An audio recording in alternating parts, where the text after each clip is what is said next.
Hi, everybody. As you can see, this is going to be a big session with lots of actionable advice.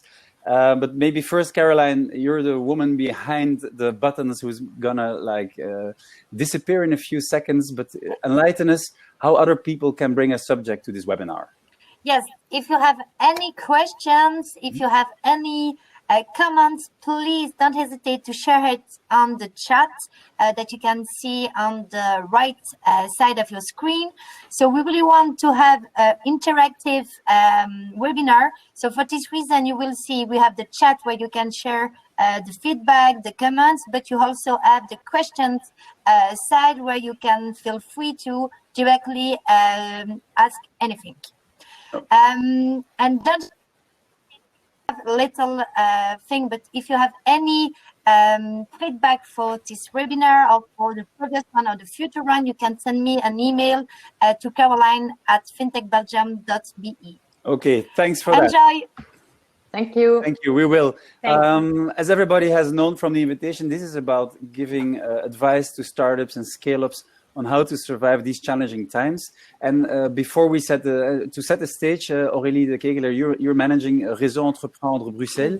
You have a lot of contact with the Brussels network of not just startups, but all sorts of companies. Can you give us a little bit of insight, like the good and the bad things you're hearing for the moment? Yeah, definitely. So, well, what we see at our level is that I'm talking for Réseau, Entreprendre, Bruxelles, and we are like mentoring and giving startups and scale-ups, I mean, from every sector. So this is an important point here. Yes. So we've had, and we have some of our supported startups and scale-ups that are severely hit because they are into food industry and HoReCa. So it's really difficult for them. For others, it's a bit less. But what we see as a general something general is that what is mostly difficult is having to deal with uncertainties for them. So as we all know, and it's really difficult for them to make plans where hypotheses are uncertain. Yeah.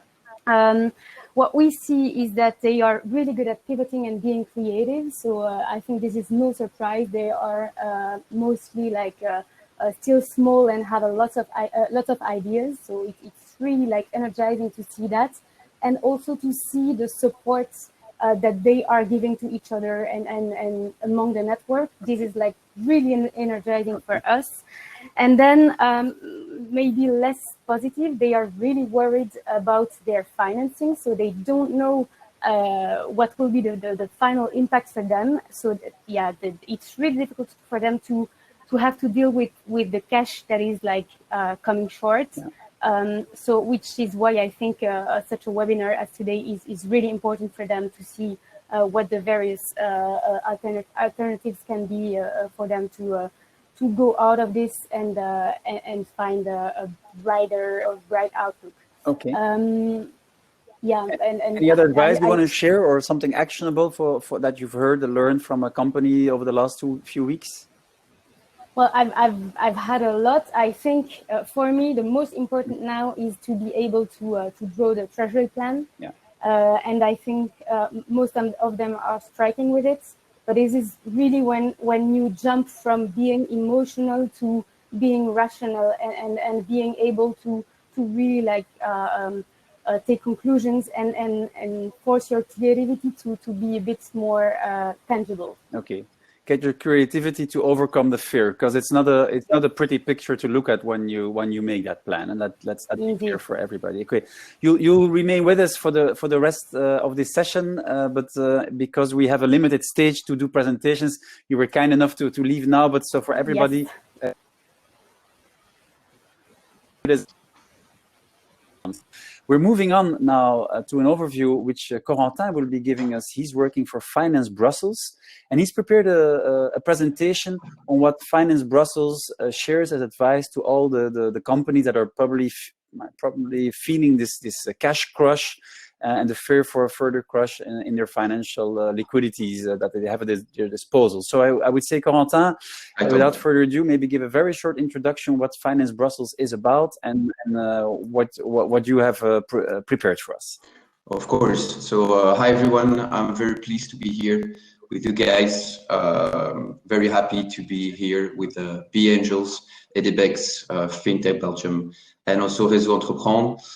So I'm representing the fund Finance and Invest Brussels. So we are the fund that is investing in companies that are located in Brussels. Our role is mostly to complete the financing chain. And so as a consequence, we will co-invest with investors, and B Angel is one of those actors for companies and to support their development on a general basis. Okay, very good. I would say take the floor with the slides you prepared, and then we look forward to drop in. Now, to everybody, while you're firing up your presentation, there is a chat on the right side of your screen. If you have questions, launch them in there. This is not for self-promotion. This is really for engaging with the community. So feel free to share whatever you want to address to each speaker, and we're gonna have a little bit of a Q&A for everybody at the very end. But Corentin, we look forward to how you see the financial crisis survival tips from the perspective of Finance Brussels. Thank you, Toon. So, as a brief introduction, let me go over our role as a fund that is investing in startups here in Brussels. So, brief overview, as I said, Finance and Invest Brussels completes the financing chain. We will start our investment as from seed capital until public market. As indicated on the slides, you can see B Angels, with whom I'm really happy to be here today, and I will go over our co-investment schemes on a general basis. So here is the presentation. You can see the graph.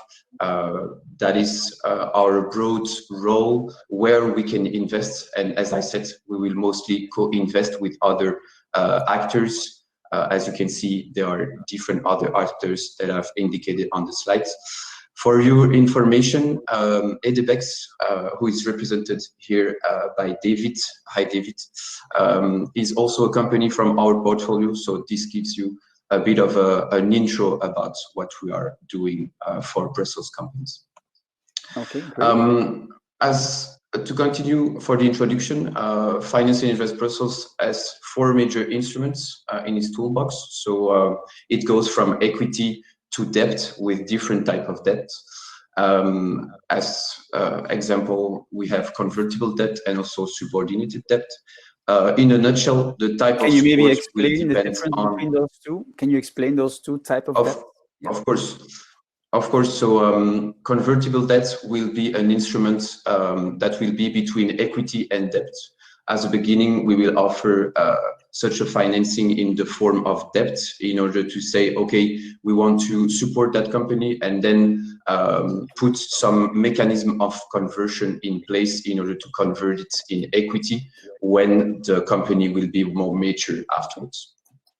That is for convertible debt. And for subordinated debt, that will be used for companies that are more mature, because here it's only a debt instrument. And what is really interesting for such an instrument is that it will allow a company to be supported with an instrument that is non-dilutive, and that can be used also as a Tier 1 capital. So it means that it's higher in the balance sheets in order to be leveraged to bank, because it will be akin to quasi capital for companies. Yeah. Super, thanks for that. Yeah, you're welcome. Following my introduction, maybe let me go over what we are currently seeing in the current market during those COVID times. It is not a surprise, every sector has been impacted. Here is a graphic that has been prepared by dealroom.co, and as you can see, health streaming and e-commerce are among the sectors that are the less impacted, with health that is positively impacted, but those are exceptions. The lion's share of the sector are mostly negatively impacted, and FinTech Belgium, are among them. The major trend now is that the digital adoption has accelerated. If we are looking to the share of people that have been working from home over the past decades, we can see that a lot of people have been working from home, and this trend has been accelerated.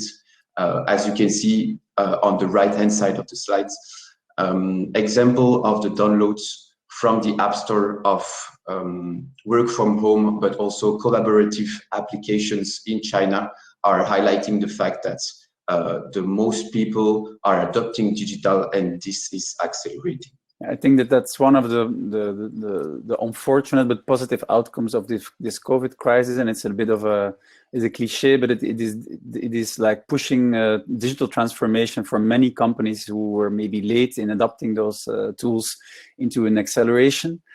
So that's definitely clear. And these are Chinese downloads, but in 2-3 months' time, we will have the European graphs that are very, very similar to what happened there a few months ahead of us. I just want to point everybody out that I launched a quick poll on the right side in one of the tabs on your screen, where you can engage and indicate for your company which type of financial tools that Corentin just presented are already being used currently. So don't put the ones that you think about using, just indicate so we have an idea about who's already using which type of those mechanisms that you financial instruments you indicated earlier. So please go on, Corentin. Yeah, sure. Thank you, Toon. I wanted to touch the financial services after that, because here we have organized this workshop with FinTech Belgium. So looking to that specific sector, we can see that both incumbents and fintechs are facing a digital test, because such a specific context is pushing the boundaries of working from home, but also all the servicing that banks have been put in place. And so the consequence is that this is really testing how those companies are targeting clients right now. Okay, there's a question from Bernard Nicolai, who is asking if you expect your industry priorities of Finance Brussels to change and to be potentially more toward health or social entrepreneurship, or has any decision been taken in that direction, or is this something that is under discussion? Yeah, that's a really good question here, and we will have an in-depth view of the role of Finance and Invest Brussels right after those slides. But just to touch upon this, there are no sectors that are off limits right now. I mean, as an investment firm, we are engaged in a long-term partnership, so our role won't change by excluding any sectors of interest. Every sector's is of interest as long as the value proposition of the company is interesting and there are some values that are brought to the market.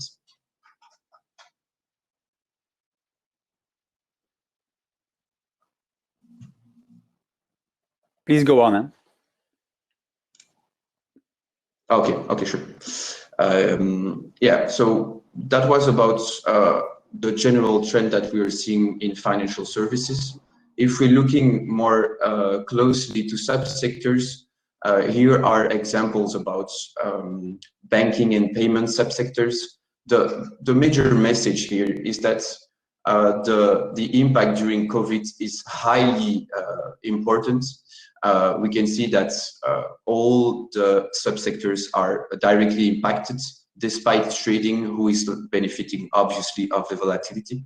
For the rest, post-crisis, we think will, as digital adoption has been accelerated, there will be a huge opportunities for those subsectors, but fintechs as a more general perspective.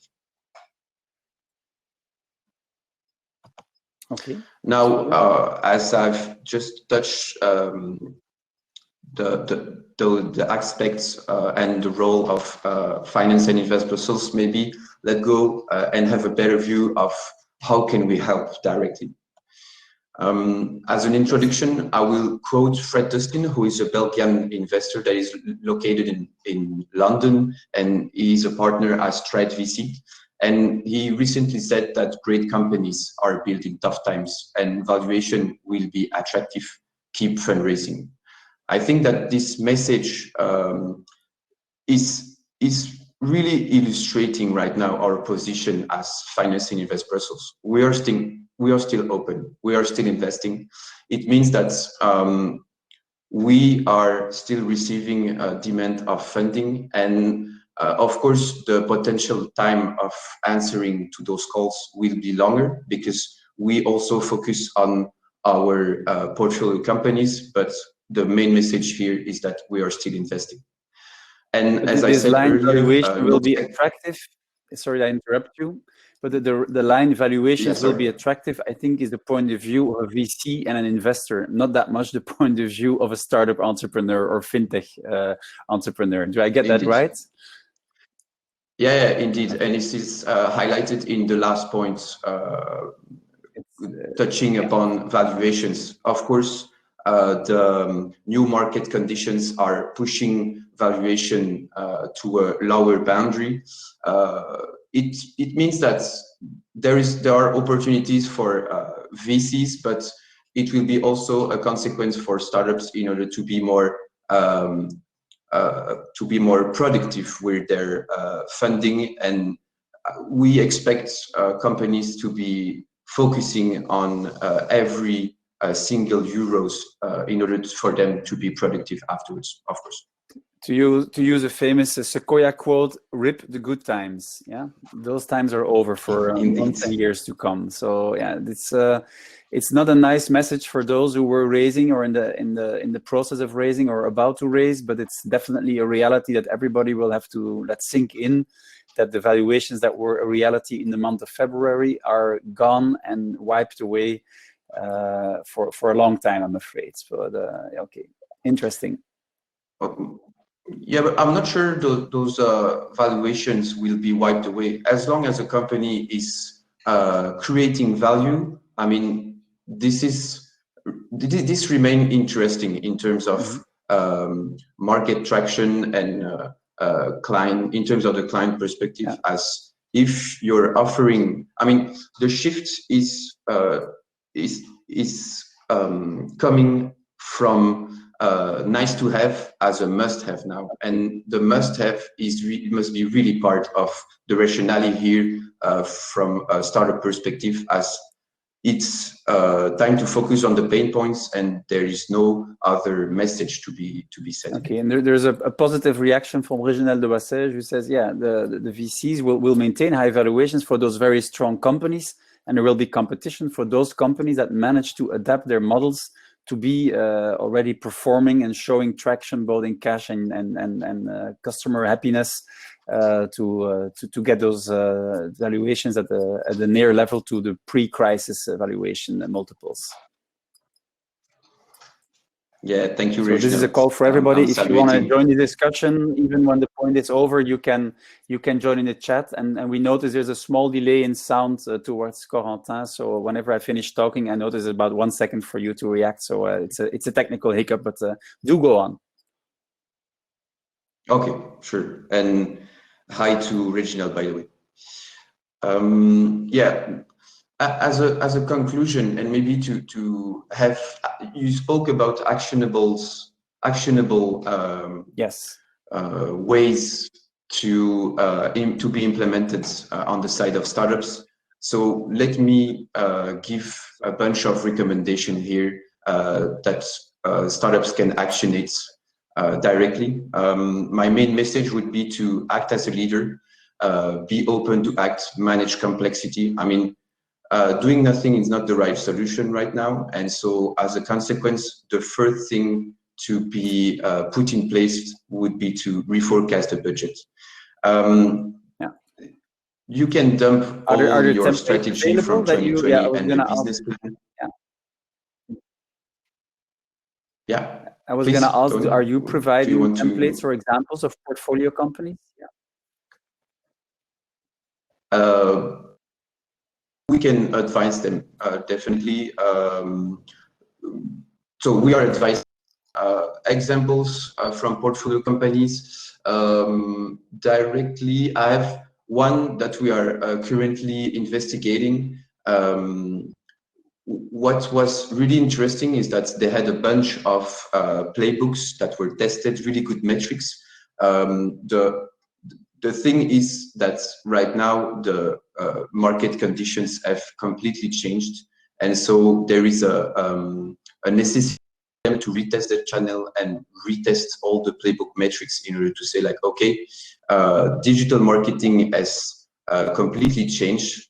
Costs for some companies have completely decreased, whereas for others it has completely increased. I mean, if we're thinking about e-commerce companies, the context is completely different. So I would say that it's time now to reforecast budget and retest channels, definitely. Okay. You I would say cover one more point from the slide. Yeah, indeed, because we need to be respective of the timing we set ourselves. So go ahead. Of course. So maybe to wrap it up, I would add 2 more points. The first one is that cash is king, so you should keep in mind your runway.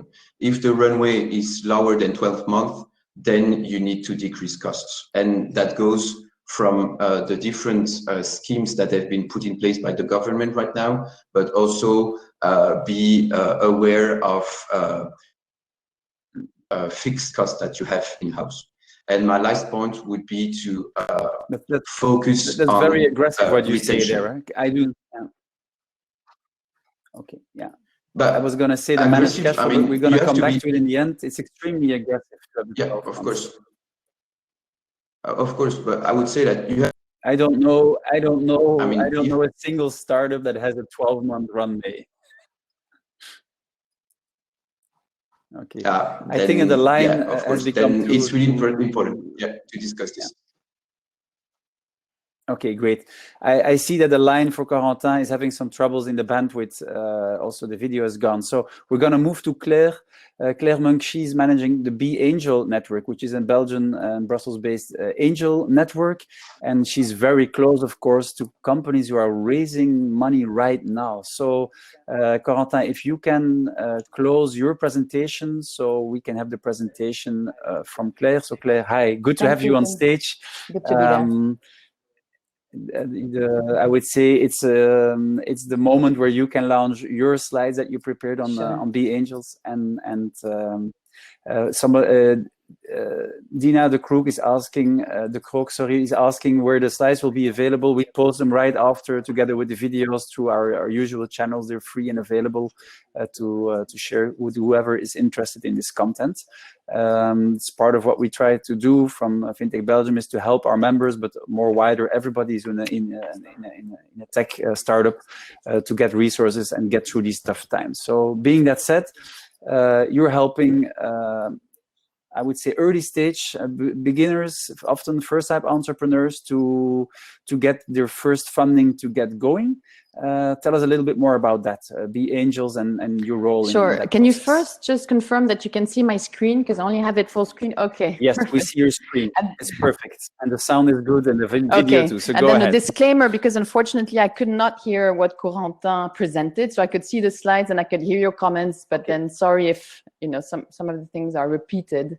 But I hope not. So hi everyone, I'm Claire, I'm the CEO of B Angels. So B Angels is an organization that brings together, as Toon said, startup entrepreneurs, so mostly first-time entrepreneurs, fundraising for the first time, and also sometimes companies that are growing and want to grow faster and acquire new market shares.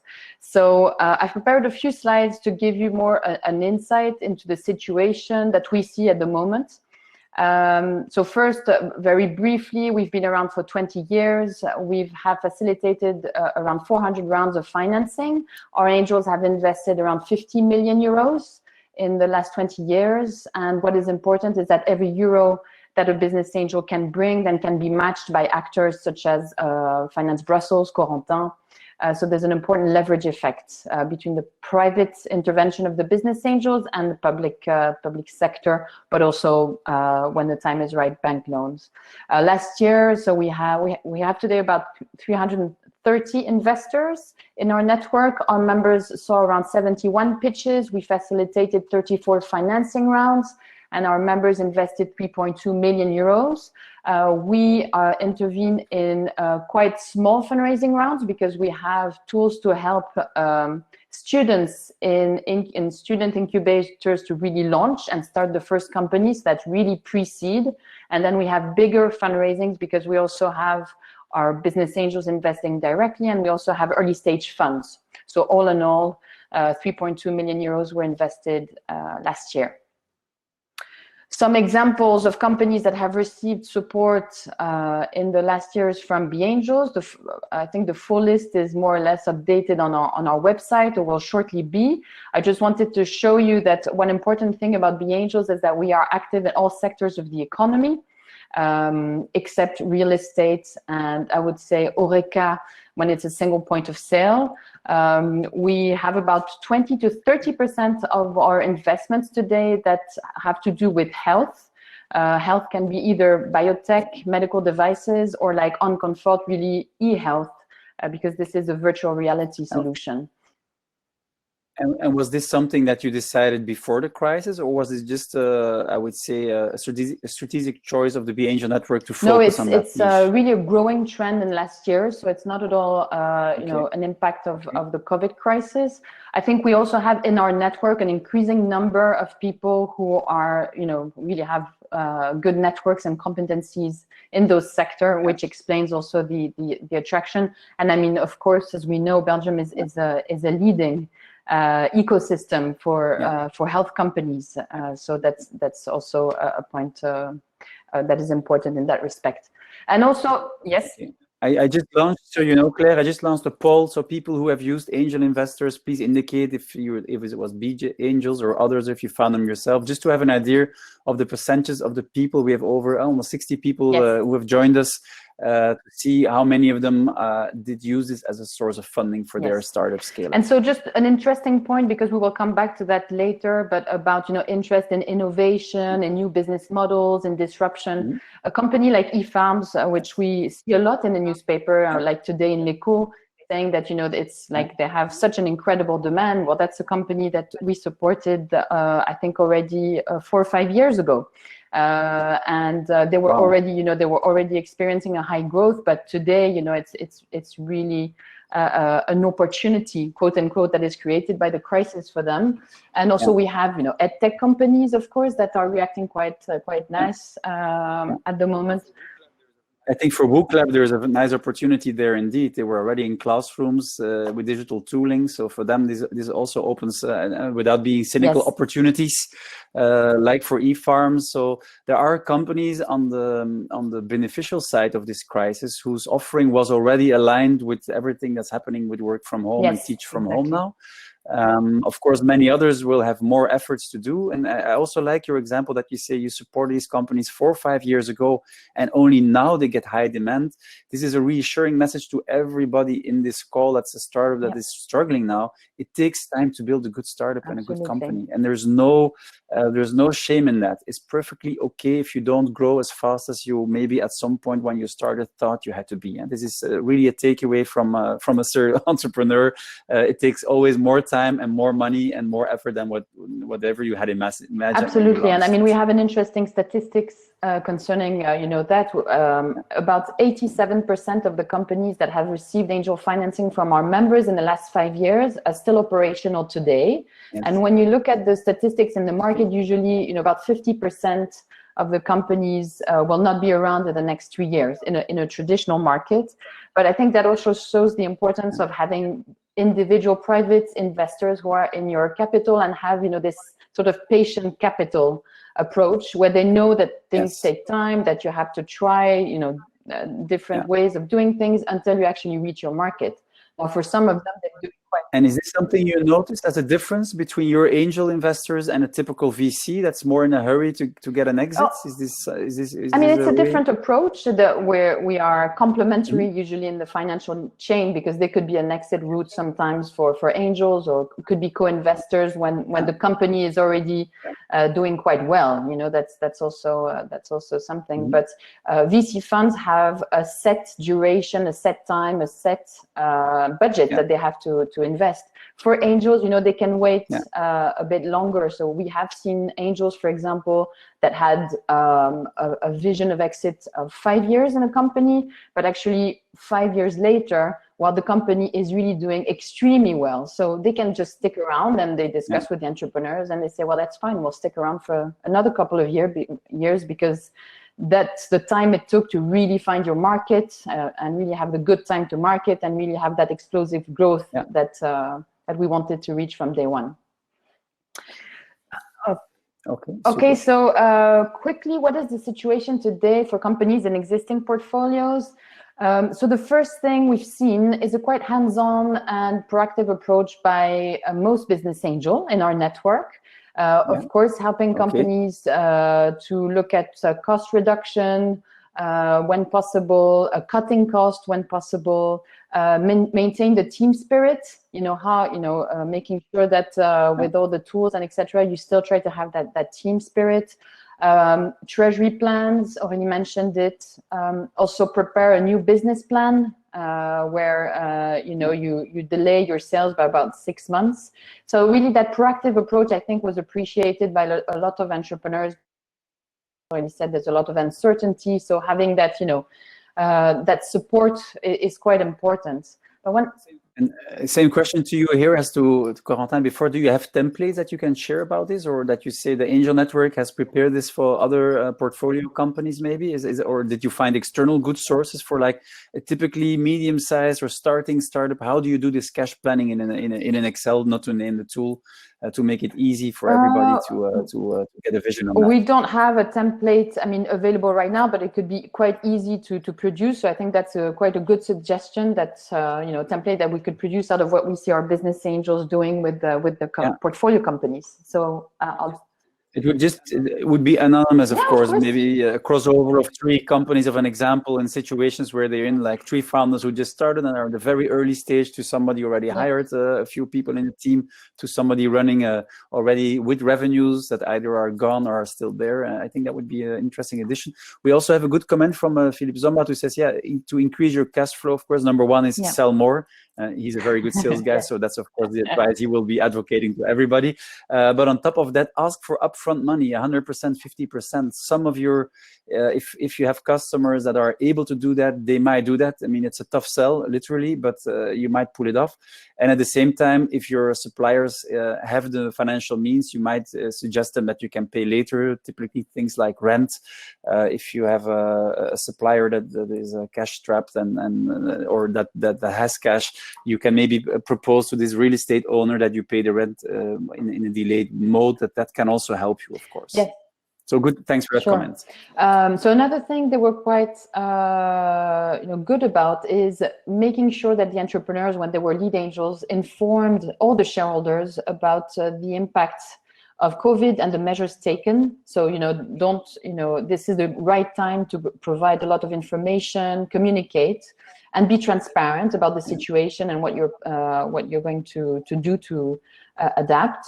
And then transparency, that's a little bit what you said. Also, for example, with suppliers, like, okay, what can we do? Can we negotiate? When will we be able to pay this or that? So really a push towards a lot of transparency to make sure that everybody who works with you, around you, is informed and that you can work your way through this crisis. Now, of course, there have been adverse impacts depending on the sector of activity. We've mentioned a few companies. So, of course, at the moment, some companies are unable to sell. Or there's been a tough reduction, so reduction on spending on sales and marketing. Well, for some of them, it's an opportunity also to focus much more on the product development. And some of the startups have experienced a very high growth in activity, as we've seen. Anyway, what we see is that this, of course, encourages innovation and creativity by the team. So when you're cash rich, sometimes you also, you lose a bit of the creativity and the innovation on how you're going to do things. And now it's a bit, the startups are a bit forced to be innovative, to be creative again, if there are cash, if there's a bit of stress on the cash. And so we've seen, as I think was mentioned earlier, that some companies, push some of their solutions a bit early on the market, create side solutions to be able to continue to sell during this crisis. So that's positive. Okay, there is a question from Chris Carvalho, who is asking, like, are business angels and VCs less interested in investing in fintechs now, or in general, during and after this pandemic? Do you think there's a link to the appetite for fintechs and maybe moving more into the health tech and the food tech that you were, and the edutech that you were explaining about before? Maybe if you want to take that first, Claire? Yeah, sure. I mean, we have never done that much fintech, to be honest. Also because I think that the financial needs of fintech companies are quite important and are likely to scale quite high and quite fast. So we have to remember that, business angels, the amount that is raised near our business angels in a first round of financing will be on average 200K. For rounds of financing of, for example, 500, because the entrepreneur will obviously never raise or, never open only capital to external shareholders. There will be a mix of different financing sources.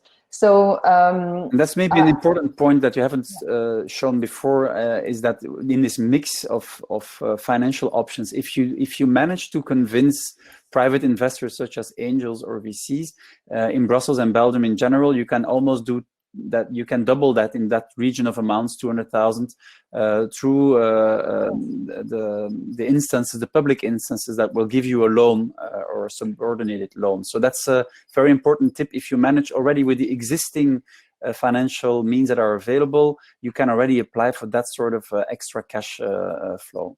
Yes, that's what I mentioned in terms of, the 50 million that were invested by our angels historically. So the leverage effect, thanks to all this financial engineering, has been 2 to 4.5. Wow. So in 2018, we had a leverage effect of 4.5 on each euro invested by angels. So that was significant. But to come back to fintech, I don't think that in our case we are experts in that sector. We've done, though, last year we had an investment in companies in a French company that has farms, for cryptocurrency.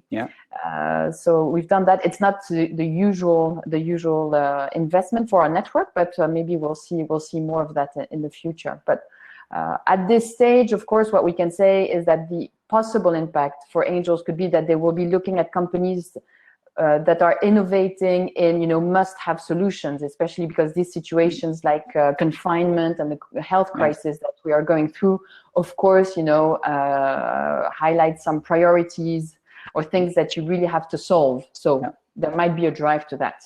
Okay, great. But fintech is also about driving. It could be new solutions or innovative solutions to bring more cash to the market. So, absolutely, that's what Olivier did. Just put on there, like, inventivity is really unleashed due to cash outages and not having it. It's like the only thing that comes for free is your creativity to pivot your company and to keep the courage and the optimism to move on and adapt to this challenging time. So thanks for that comment, Olivier. It joins what Claire just said.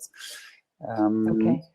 So let me move quickly so that I leave enough time for David as well. Yes. So for companies looking for financing now, so what are we seeing today at the level of B Angels? We have a number of companies that are currently discussing with their investors, and that has not stopped. It's ongoing, and we are overseeing, I would say, the discussions to make sure that, there is enough support for the entrepreneurs and the startups in terms of legal support or, access to notaries that will be able to pass the act whenever necessary. So let's say what is ongoing is still ongoing. Okay. So is it a good time to look for financing near angels? I wouldn't say it's a bad time. We've been seeing. That's surprising to me, because that's what we hear over the last weeks is that people feel a lot of cold feet fear and people waiting out how the crisis will go. But you're confirming that you have ongoing deals where not everything is being halted or stopped due to the crisis. And I'm anticipating a little bit on my last slide, but we've done a survey near our angels, and the majority of them, said that the crisis would not impact at all the cash that they had set aside to invest in startups. So it might not be a bad time to raise financing. Now, of course, there is an impact in terms of the overall situation. So do you need the cash now? If you are starting, you're starting from scratch, can you delay your fundraising by a couple of months? Will it really change everything? Well, maybe you might want to do that, because if you haven't started, and also it might be, a time to reflect and maybe pivot based on the situation. But otherwise, we don't see this as a bad time. Of course, the financial need is going to be a point of attention. You mentioned, I heard your comment, and I didn't hear what Corentin said, but you said it's quite hard to ask for 12 months, cash flow for the companies. Yeah, to me, that's I know very little startups that have 12 months of cash in the bank to finance what they're going to be doing. Honestly, that's no, of course it's more than what I'm used to hear. Usually we look at companies when they're looking to raise the next round in 12 to 18 months.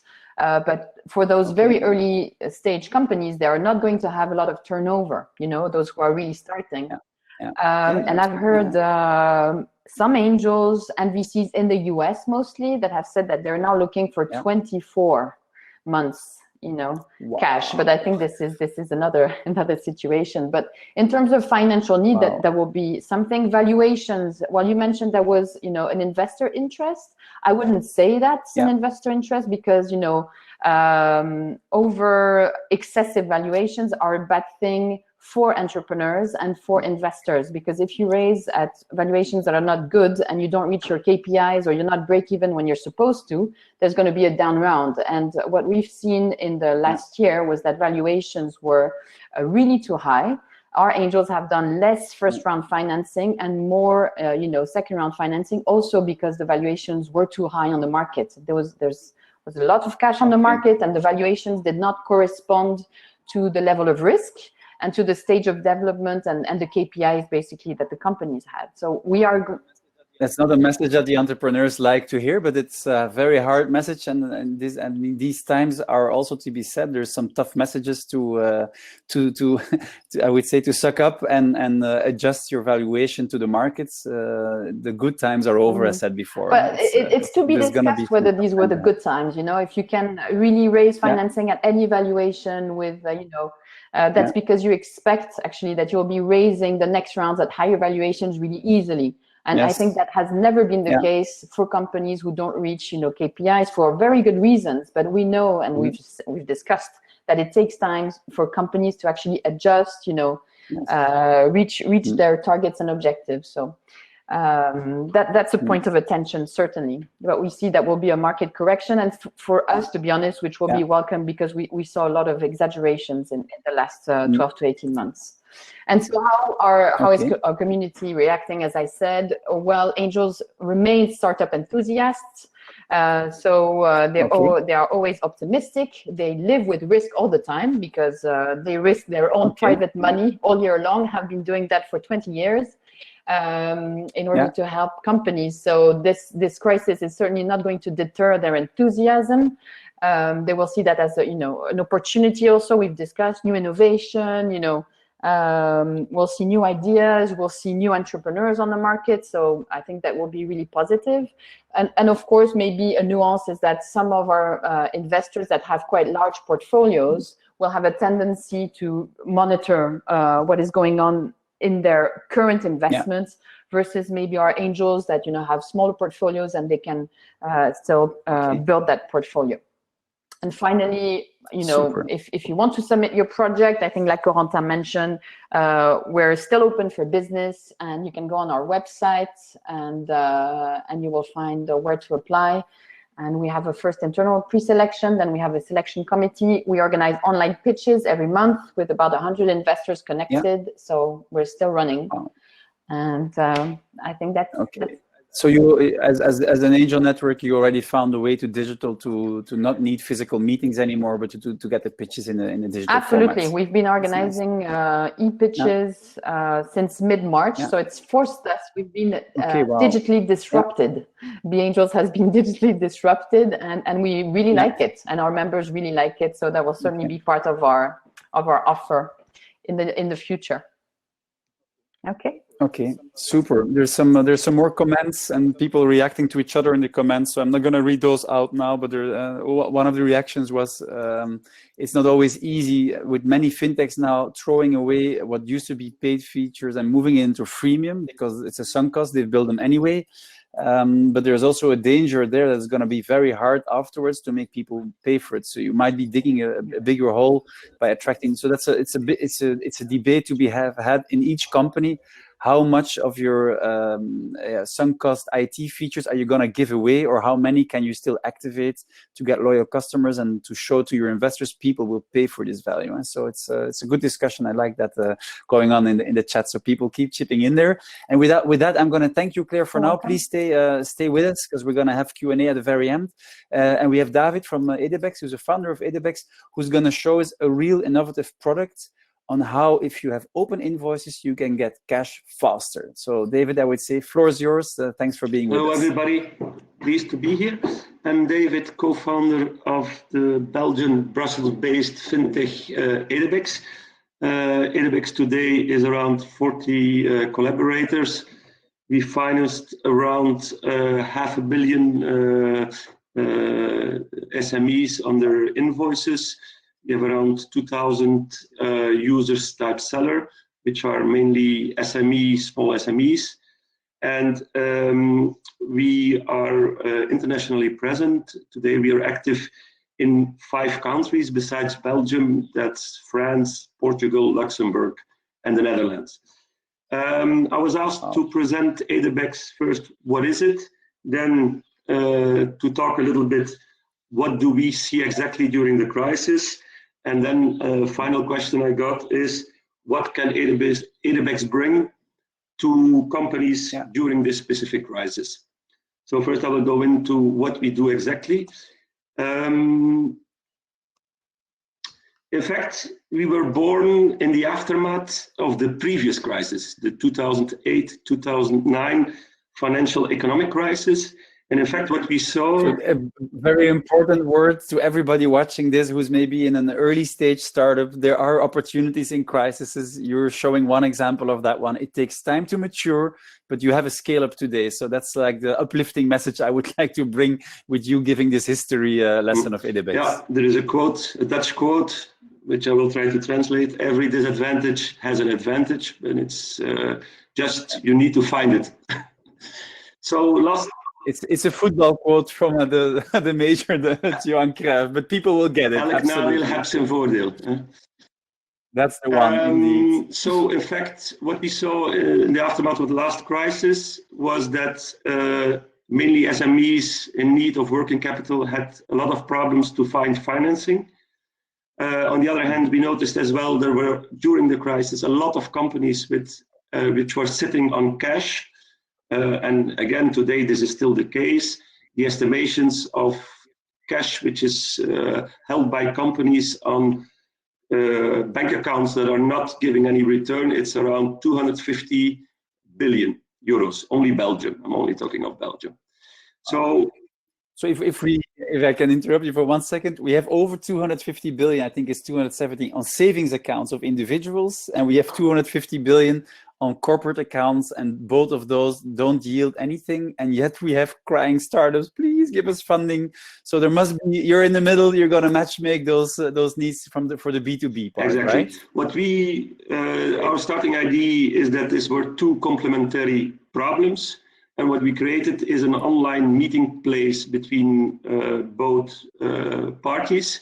And in fact, the object of transaction is the non-due invoice. So in the end, it's a cooperative B2B finance model where cash-rich companies provide oxygen to cash-needy companies, mainly of the type SME. How it works is very simple. These are the players into the game.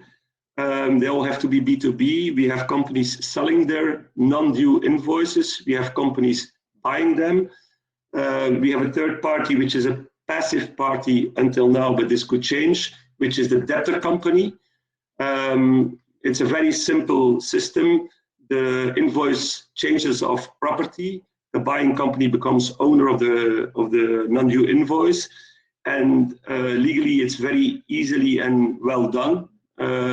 Once the transfer of ownership has been notified to the debtor, he is legally obliged to pay now the buyer. Edebex is a service provider. We don't finance ourselves the invoices, but we do all services around it. And a very important service is validation of these invoices before they are activated on the platform and become available for investors. What is the disruption? The biggest disruption, there are many, but the biggest disruption we did is that, in fact, some people say, you're doing factoring. We are not doing factoring. We rethought factoring. And we facilitated various things. The most disruptive element in the Edebex model is the accessibility, in the sense that if you as a company, you need money in the classical financial sector, every player will ask you to justify, to provide a balance sheet and whatever. This is something we don't care about. We base the access to finance on our platform uniquely based on the quality of the invoice and mainly the quality of the debtor. And this is still today, still unique. We didn't sell copies on that yet. It's very simple. You just send an invoice and from there we take it on. We finance based on the debtor.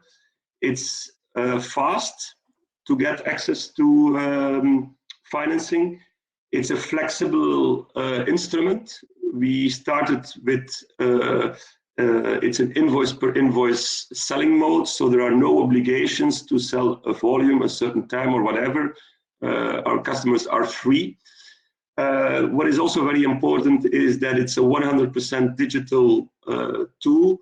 So this is something on user experience, what the today user wants. They want something and they want to do it when they want. If you want to do it in the weekend, in night, you're free. The platform is open 24/24 and 7/7. And also another important element is that it's very transparent. The costs are known in advance, and that's nothing else is added afterwards or is not shown. So you get instant cash for your invoices. On acceptance level, the only thing that matters is that your debtor is good. If you're yourself a weak company and you are on weak debtors, it's an ending story. So you should have good quality debtors. Maybe one element I forgot to mention is that every invoice that is traded through the platform has a guarantee. We put in place a credit insurance, and this is very important on the investor side, so the risk is limited. So a good quality debtor is basically a debtor that is insurable by the third party, the credit insurer. What are the criteria of the invoices to be financeable? Yes, it has to be B2B. The product or the service has to be delivered or completed. We don't payment invoices because the risk of a posteriori contestation is too big.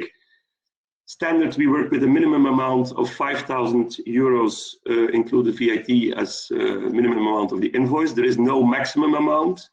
It should be in the currency of euro, and the invoice should be not due.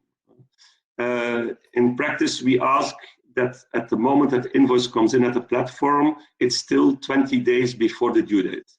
If we can accept shorter, but in most cases, there is something wrong with the invoices. But I can say that in current COVID times, we make exceptions on that. The debtors have to be based in the countries, in certain countries. These are the same as the countries where we are inactive, but we also accept debtors on Germany, UK, Italy, and Portugal. What is the cost of the system? The cost of the system is different invoice by invoice, debtor by debtor. But on average, the costs will be around, in a form between 1% and 4% on the invoice amount. What did we see during the Just crisis? so you know, I just launched a poll. I'm interested to know who's already using your type of services and Edebex specifically, to see how many people this is a new potential tool to get their invoices paid in a quicker way. So if you're new to this, please indicate it. If you already use it or similar platforms, go to the poll section so we can have a quick idea who already knew you and who didn't, and who's looking forward of using it. So go ahead, David. What did we see during this new crisis? In fact, the way how I want to answer on that question and how I want to bring you some info, it's party by party, and then to end with Edebex.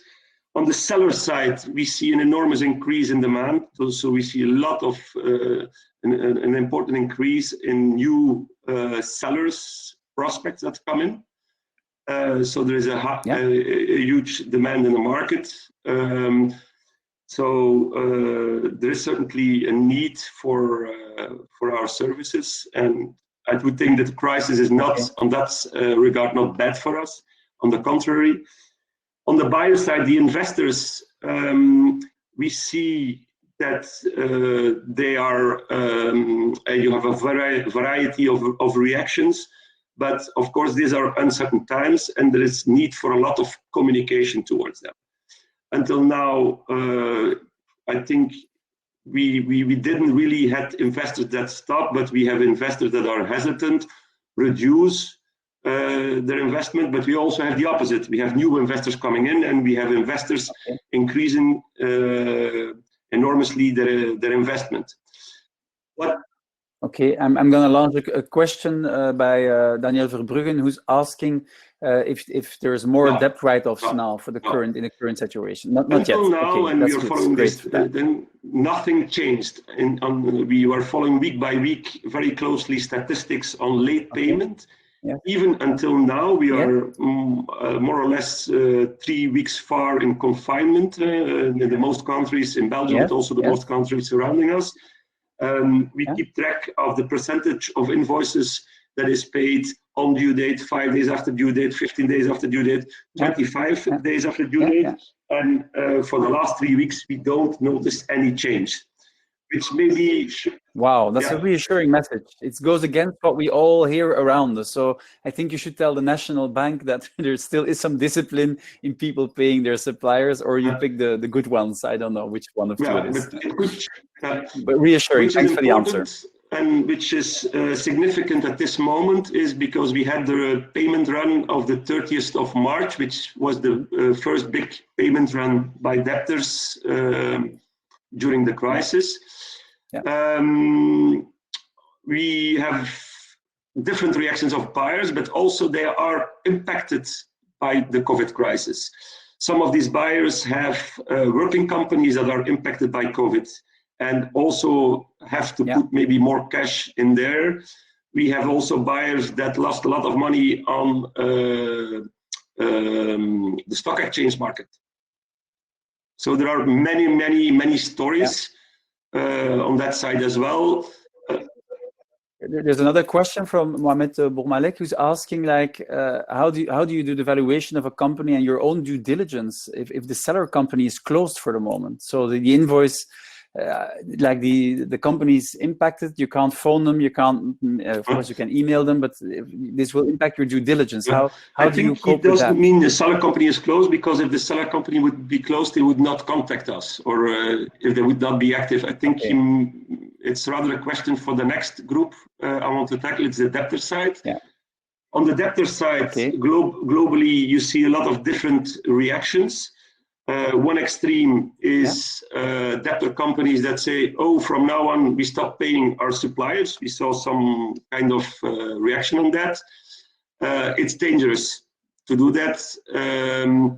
And certainly in France, you're publicly put on a shaming, a shaming pole. We had, amongst the debtors, we saw maybe 4 or 5 reactions like this. and we brought it indirectly to the press, and I must say they all paid like usual.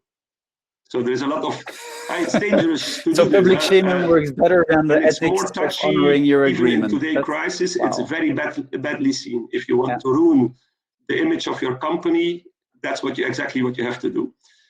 On the other hand, you have also debtors that say, oh, we don't even wait the payment term. We want to support the suppliers. And we pay immediately, regardless of the due date. I give an example because they deserve it. L'Oreal announced this in France, and that's what they did. So you have a variety of things. On the debtor side, you understood, I think everybody understands that, which is key in our model, is that we have to finance on solid debtors. This didn't change today. What did change is the definition of a solid debtor. And before, the solid debtor before the COVID crisis is maybe not a solid debtor during the COVID crisis or after the COVID crisis. What does it mean for Edebex? That we have to put much more work, and now I will start to answer the question of the person, into assessing the solidity of a debtor. So we go in contact with them. We want to know, are they still active, in the sense that isn't the company temporarily closed? If it's temporarily closed, for us it will be a no-go. Are they reachable? What is the impact exactly of the COVID crisis on their business and whatever? So we have to do a lot more assessment and specific assessment than before. Okay, great. One of the things we also saw the first 2 weeks is the disorganization due to telework. Not everybody is in the cloud. Some big companies had just practical problems to access, for instance, their accounting tools and whatever. But this is settling. Of course, some debtors, certain sectors are hit and cannot be accepted anymore by us because we have to guarantee the safety of our investors. What we see, and then I put 2 red blocks which are important for our business.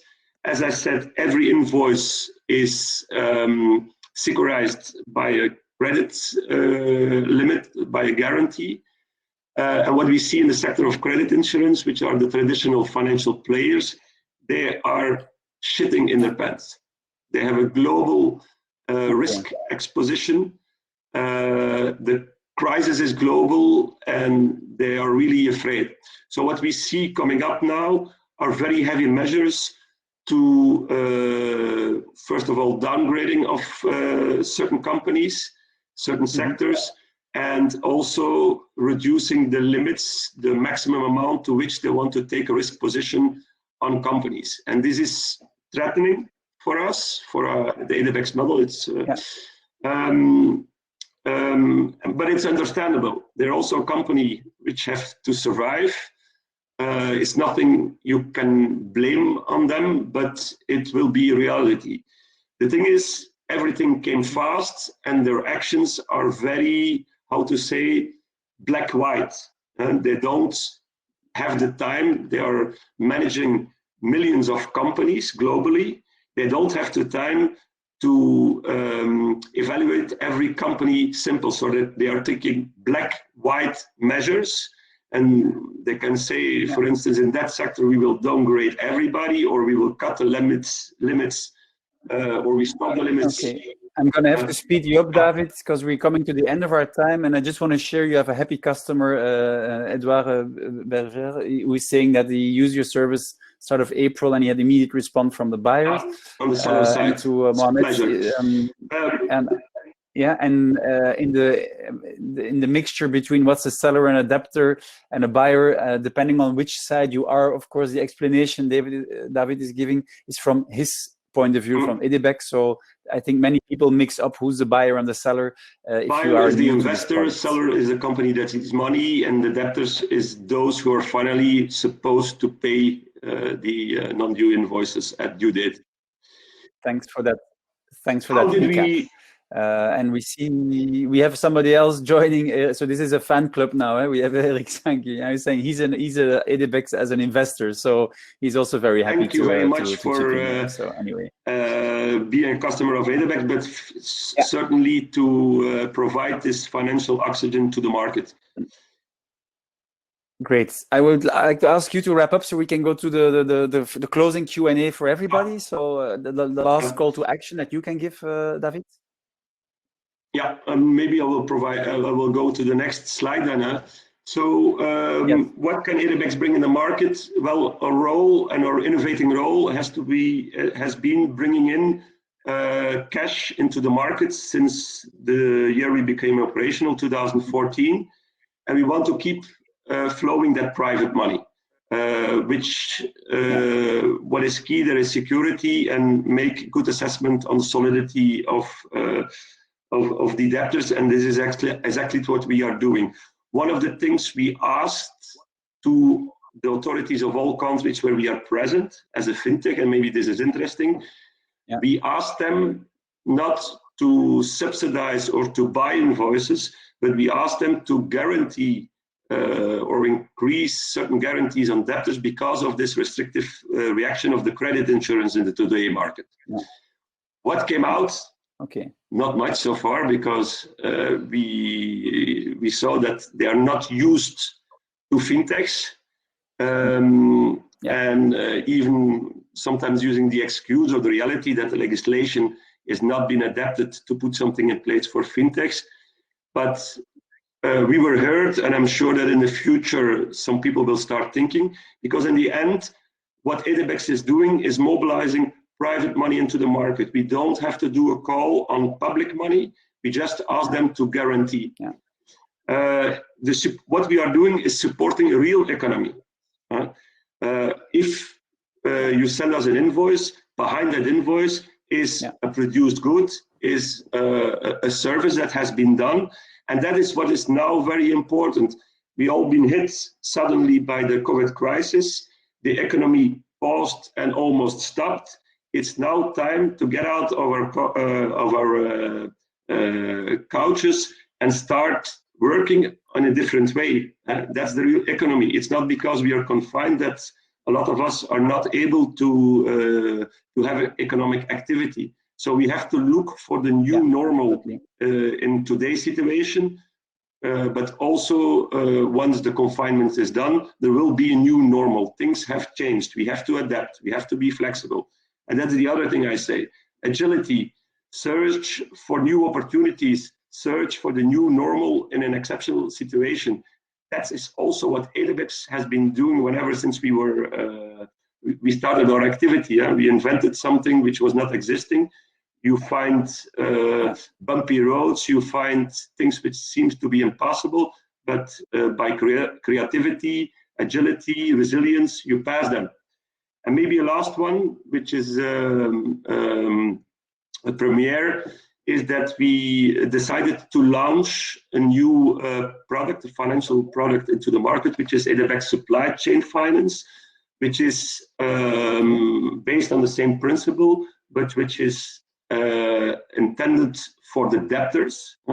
So we approach the debtors, and in fact, what we offer them is a longer payment term, and at the same time, an immediate payment of their suppliers. Okay. So you're helping others to do what L'Oréal does, who has the cash, and those who don't have it to bridge that. Wow, that's really good.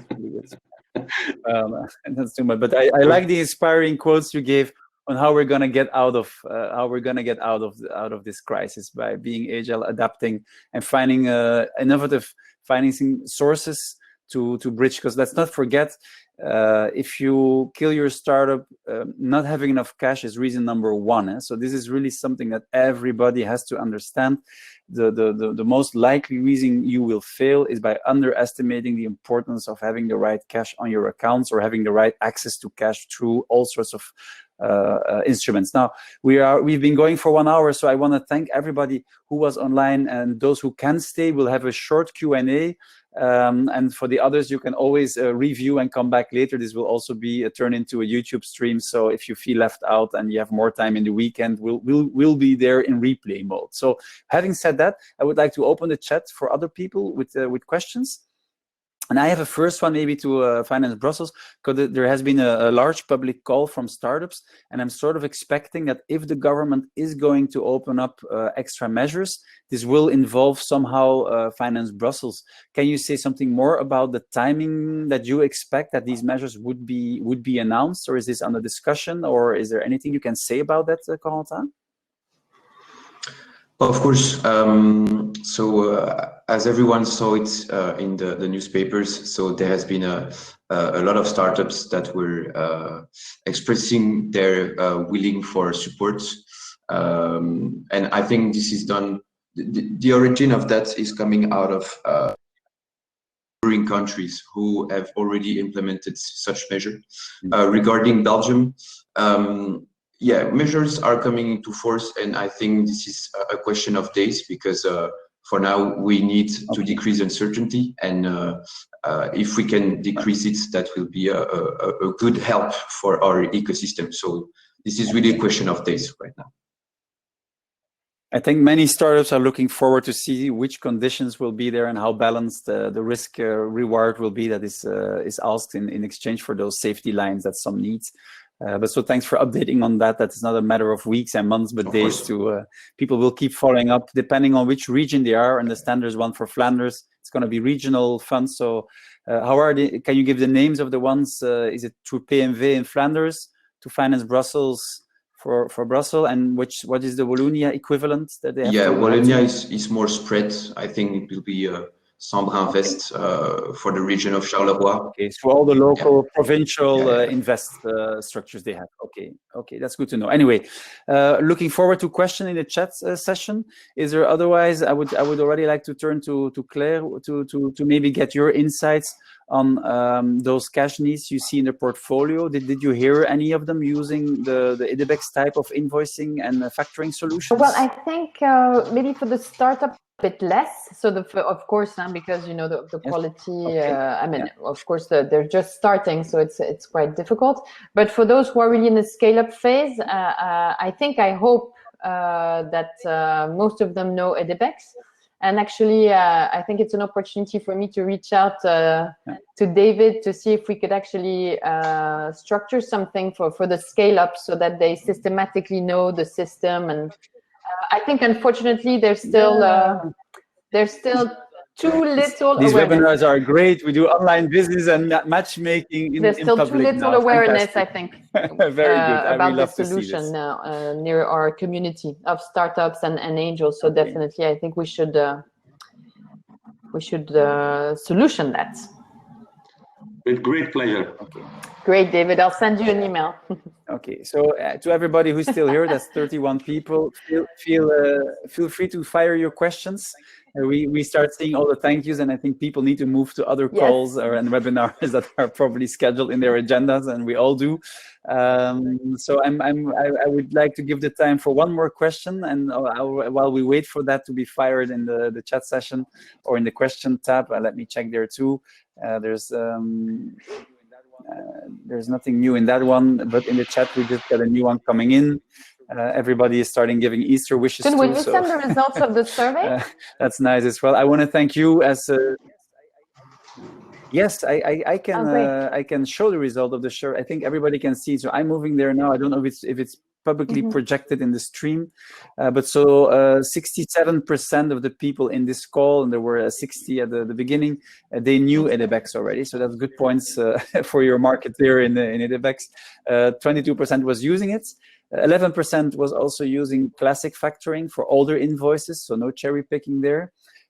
Some of them are 10% is considering it. 5% has miraculously found a competitor to Edebex, and 15% has just discovered this solution. So for 15% in here, we're very happy that they now know there's an extra financing option available to startups and scale-ups where your invoices can be paid in a matter of days, right? Super. And when it comes to the angel investor source of financing, we had to relaunch that question. But 21% said they had equity by angels.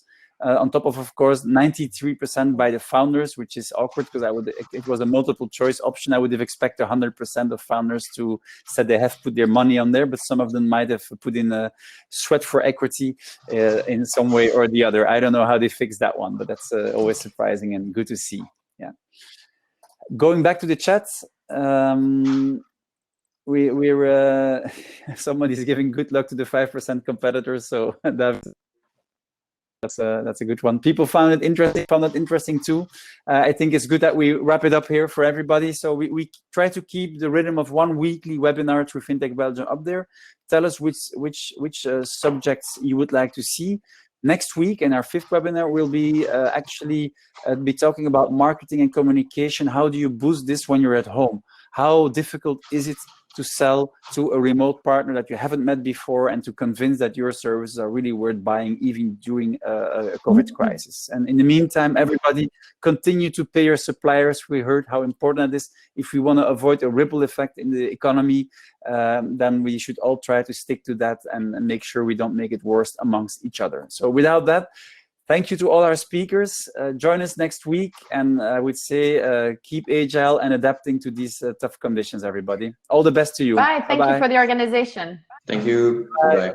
Yes. There's another classroom, 23rd of April, while we're here, for those that need to be licensed, purely FinTech related and banking related digital classroom we organize in collaboration with the organization, with Fibelfin. So that's another one. Everybody, bye-bye, and thanks for being with us. See you next time. Bye-bye. Ciao. Thanks. Goodbye.